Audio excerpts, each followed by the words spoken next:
E3 here again today. It's cold outside, so today we're going to talk decking. In particular, I'm going to talk about hollow composite decking, which is not nearly as common as like scallop decking, especially in North America, which we're all familiar with, the classic scallop pattern. This happens to be Trex, but composite decking. Everything you need to know about hollow composite decking. First of all, there's two common models. There's the square earlier version. It's not so common anymore. It has the big hollow holes inside of it. And then we have the round cylinders. This happens to be TruNorth, which gives us 6 round cylinders there to help reduce weight and cost with that. Here's a TimberTech brand. This one also has 6 hollow cylinders. Some of them will have 7. Depends which brand you use and buy. So there's some key reasons why composite decking will be hollow. The first always is cash. Hollow composite decking, just like scallop composite decking, reduces the amount of material being used, which therefore reduces the cost of producing the product and reduces the cost of shipping your composite decking, saving you money. Along with that, it's simply lighter to work with. Composite decking is heavy, especially when compared to many other products. But if you put some good hollow holes in there, you've now reduced the weight by 30 to 40%, making it easier to move around on your deck. Another advantage of hollow composite decking as opposed to scalloped, which has the underside, which you can't just use, a lot of hollow composite decking is dual finish. So this one has the cathedral wood grains on the bottom of it.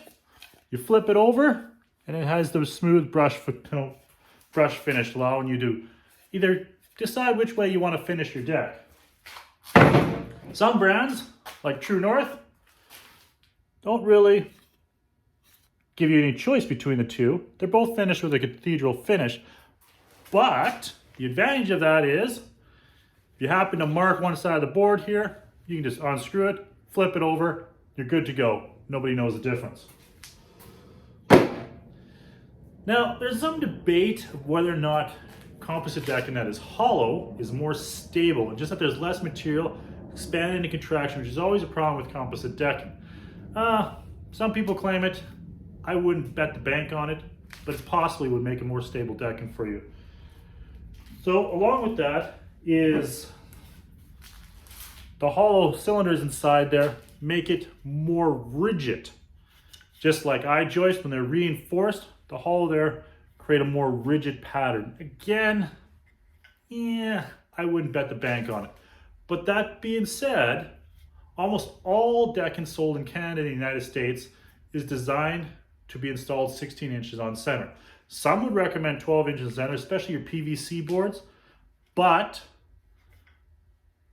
if it's certified and it can be applied 16 on center, it's rigid enough. You might feel a bit more flex between one or the other, but it's going to work for you. And that's kind of the flip side. That's some of the cons of hollow composite decking. One of them is weakness. Like I said, almost all composite decking sold in North America is designed for 16 on center.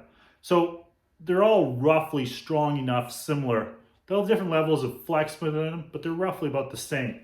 Except some of the earlier versions, this one in particular I'm going to pick on because I replaced this deck, is it has such a thin layer of material on the top that, of course, it breaks easy. There's just not enough material to reinforce it there. That's why I kind of like the hollow cylinder design instead. There's enough material and almost like webbing in between there that keeps the decking in place, and it's not going to break any easier than a scalloped board or even a solid composite board. Besides, generally speaking, if you're going to damage your composite decking, it's because you scratch it. It's not because it breaks. So hollow or not hollow, it's not going to really matter that much from that. One thing that I did notice while researching it, and you should check out my research at decksbye3.com, just type in hollow composite deck in there. And I'll put a link down below just to make it easier on you, is the warranty. So almost any good quality composite deck and sold in Canada or the United States, it's gonna have a 25-year warranty. If it doesn't, I would recommend you just go find another composite decking, because you want your decking to last, and 25 years is a good entry level to start to know that it's gonna last for a long time.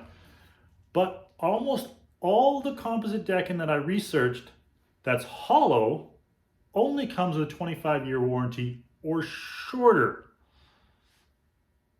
Now, there's a lot of logistics that happen behind warranties that may or may not reflect what the product strength is, but something to be aware of. You're only probably going to find a 25-year warranty if you go with a hollow composite decking, as opposed to a solid composite decking. Another issue with composite decking, and so not so much like I say with the hollow cylinders, but back to our square boards, there's just not enough material here to screw it down from the top. So in particular, I like to picture frame my decks to clean up the edges there. How are you going to attach the final board if you can't screw in from the top? I don't know. Guess you're going to have to find a solid board to do that, or finish up with raised fascia. Sometimes a particular brand will design a specific board designed to wrap around the edges to do your picture frame that works without being face screwed on the top. Check it out before you buy it.